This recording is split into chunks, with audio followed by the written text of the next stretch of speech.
Iglesia de Cristo, reanima tu amor y sigue la senda que Cristo trazó.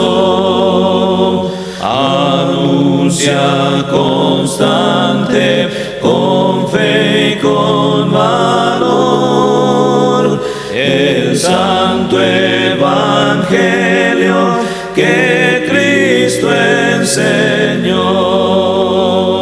Iglesia de Cristo, sé fiel al Señor, y por todo el mundo es la comisión. Conduce a las almas al buen Salvador. Todo el que creyere tendrá salvación.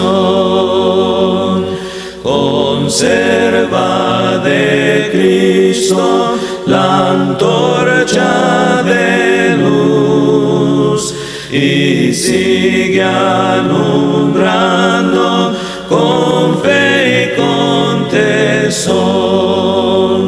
Enseña a las gentes que Cristo en la cruz murió para darles paz, gozo y perdón.